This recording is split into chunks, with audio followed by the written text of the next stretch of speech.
Good morning girls. आपका third unit जो है वो है डाइंग एंड प्रिंटिंग पर, और यही आप प्रैक्टिकल में भी यही काम करेंगे। तो जो मैं आपको सबसे पहले अभी जो टॉपिक मैं कवर कर रही हूँ वो है डाइंग पर। जो आपने जैसे टाई एंड डाई किया था या बाटिक करते हैं, तो जो ये टाई, इसमें सबसे पहले हम करेंगे डाइंग। डाइंग क्या चीज़ है एक्चुअली? जो भी हम आप अगर सोचिए, अगर एक इमेजिन कीजिए कि जब करघे से जो कपड़ा उतरता है, वो कपड़ा जो होता है एक सिंपल प्लेन कलर का होता है, वाइट होता है, जनरली वाइट कलर के होते हैं, ठीक है, रेशे वाइट ही होते हैं। तो वाइट कलर के जो कपड़े होते हैं, अगर उनमें रंगों का प्रयोग ना हो तो पूरी तरफ दुनिया कैसी दिखेगी? सिर्फ सफ़ेद सफ़ेद दुनिया दिखेगी, जो कि बिल्कुल भी अच्छी नहीं लगेगी। तो रंगाई और छपाई के द्वारा क्या होता है कि हम वस्त्रों को अलंकृत करते हैं या सुंदर बनाते हैं, आकर्षित करते हैं, आकर्षक बनाते हैं।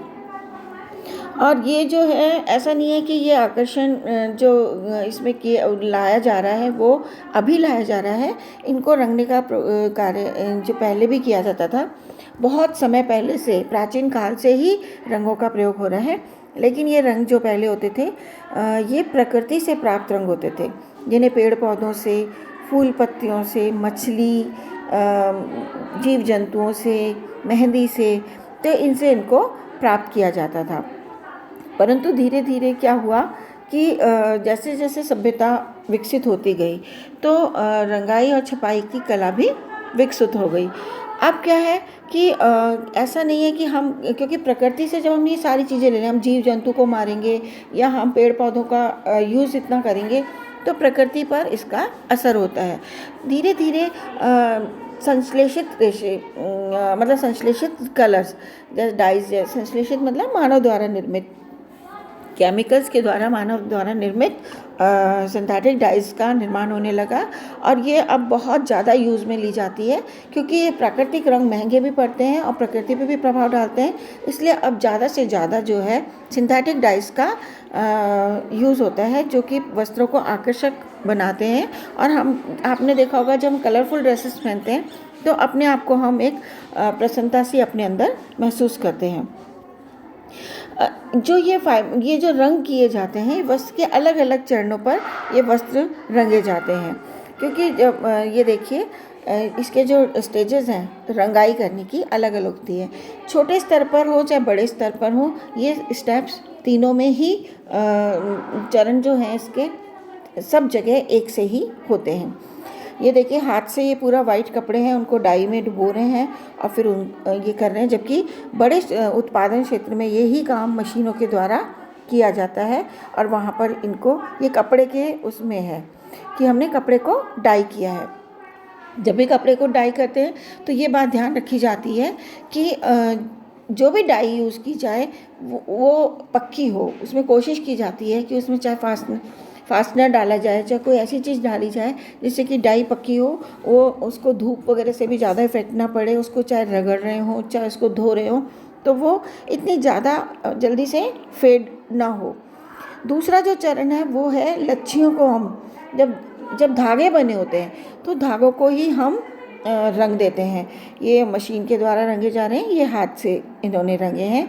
तो जब धागे की स्टेज पे इनको रंग दिया जाता है तो इनसे फिर कपड़ा बुनते हैं। तो जैसे इकट है, पटोला है, जब ये ड्रेसेस बनाई जाती है तो ये रंगे हुए धागों से बनाई जाती है। तो इनकी जब बुनाई होती है तो बीच बीच में वो शेड्स, डिफरेंट शेड्स आते हैं, उसका एक अपना अलग पैटर्न बन जाता है। अब थर्ड जो स्टेज है वो है कि जब हमने कपड़ा ही बना दिया, पूरे वाइट कलर का हमने कपड़ा पूरा कंप्लीट स्टिच कर दिया है, और स्टिच करने के बाद उसकी हम रंगाई करते हैं। जैसे कि ये टाई एंड डाई से इन्होंने कुर्तों को डिफरेंट कलर्स में रंगा हुआ है, या ये जीन्स है जो कि अलग अलग कलर्स में पूरी स्टिच होने के बाद रंगी गई है। तो ये जो है ये है डाइज। अब है वर्णक या पिगमेंट्स। आपको अभी मैं जैसे मैंने आपको बताया, अभी हम ब्लॉक प्रिंटिंग करेंगे। तो आपने जब टाई एंड डाई किया था वो डाइस थी, जिसमें हम कपड़े को पूरा डिप कर देते हैं और किसी पानी के रंग के घोल में, और डिप करके उसको उबालते हैं उसमें, और जब उसके अंदर कलर अंदर पेनिट्रेट हो जाता है वो डाइज होती हैं। लेकिन हम छपाई के अंदर पिगमेंट्स का प्रयोग करते हैं, ये जनरली अकार्बनिक यौगिक होते हैं, इनमें कार्बन नहीं होते हैं। तो ये क्या होता है, इनके जो अणु होते हैं वो थोड़े हार्ड होते हैं और थोड़े बड़े होते हैं। तो इनका जब अगर हम घोल बनाते हैं तो ये पानी से इनके घोल के द्वारा कपड़ों में पेनिट्रेट नहीं कर पाते हैं, और इसलिए इनको की सतह पर ही प्रयोग में लेना पड़ता है। जबकि डाइज जो होती हैं वो उनके अणु छोटे होते हैं और वो उसके अंदर इनको और मेन बात है, जो वर्णक होते हैं, पिगमेंट्स होते हैं, इनको चिपकाने के लिए फिक्सर्स का प्रयोग किया जाता है। जैसे मैंने अभी आपको ब्लॉक प्रिंटिंग में बताया है कि फिक्सिंग एजेंट हम लेंगे, एक फिक्सर है ना, बाइंडर लेते हैं, यूरिया लेते हैं। ये क्या करते हैं, उस डाई को बांधने का काम करते हैं। डाइज जो होती है, डाइज कार्बनिक यौगिक होते हैं और इनकी प्रक्रिया भी तेज होती है। जब पानी के अंदर घोल में हम कपड़े को भिगोते हैं तो वो एक उसके अंदर मॉडर्न डाला जाता है, जैसे नमक या सोडा ऐश वगैरह, जिससे क्रिया जल्दी होती है। जो डाई है जल्दी से उसमें पेनिट्रेट करती है, थोड़ा उसके अंदर पक्का भी करती है रंग को, और ये डाई जो होती है उसके अंदर पेनिट्रेट होकर मेन बात ये होती है कि ये जो डाइज हैं ये कार्बनिक यौगिक होते हैं और इनका भी बहुत ज़्यादा अधिक यूज़ होता है। अब है कि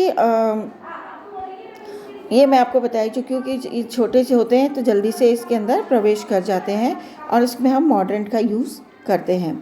जो सभी रंजक होते हैं, ज़रूरी नहीं है कि वो सभी कपड़ों पर प्रयोग में लिए जा सकें। अलग अलग रेशों के लिए अलग अलग तरह की डाइस का प्रयोग करते हैं, क्योंकि हर डाई हर रंग तरह के कपड़े पे नहीं चलती है। मैं अभी आपको सारी डाइस जब अलग अलग बताऊंगी तब मैं आपको बताऊंगी कौन सी डाई किस कपड़े के लिए अच्छी होती है, किस रेशे के लिए अच्छी होती है।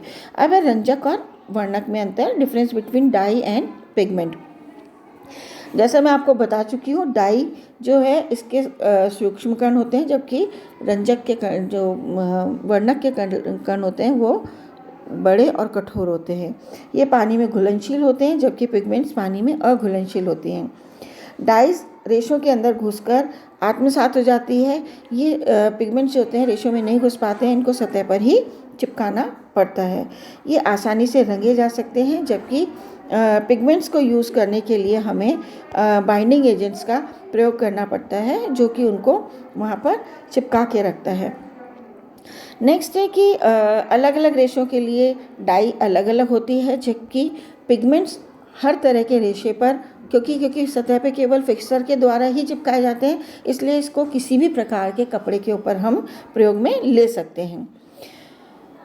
अगर डाइज का प्रयोग अच्छे से सही रेशे पर नहीं हुआ है तो वो वहाँ से निकल जाता है, वो डाई ख़त्म हो जाती है।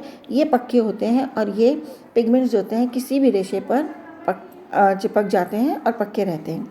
डाइज थोड़ी महंगी पड़ती है, जबकि पिगमेंट्स हमको सस्ते पड़ते हैं। डाइज में एग्जांपल है vat dyes, basic dyes, azoic dyes. ये सब में जो डाइज हैं ये सब आपको अलग अलग एक एक डाइज के बारे में पढ़ाऊँगी। जबकि पिगमेंट्स के एग्जांपल हैं बेंजोइक, क्लोरोफिल, कैरोटीन। ये जो हैं ये बेंजोइक डाइज होती हैं। ये हम अब आप जैसे ब्लॉक प्रिंटिंग स्टार्ट करेंगे, ब्लॉक है, स्क्रीन है, स्टेंसिल्स हैं, इन सब के ऊपर हम पिगमेंट्स यूज़ करते हैं। जबकि टाई एंड डाई है, बाटिक है, जिसके अंदर हम पूरे घोल के अंदर हम डिसॉल्व करते हैं, वहाँ हम डाइज का प्रयोग करते हैं। तो ये जो डाइज हैं और आपको पिगमेंट्स में डिफरेंस अब समझ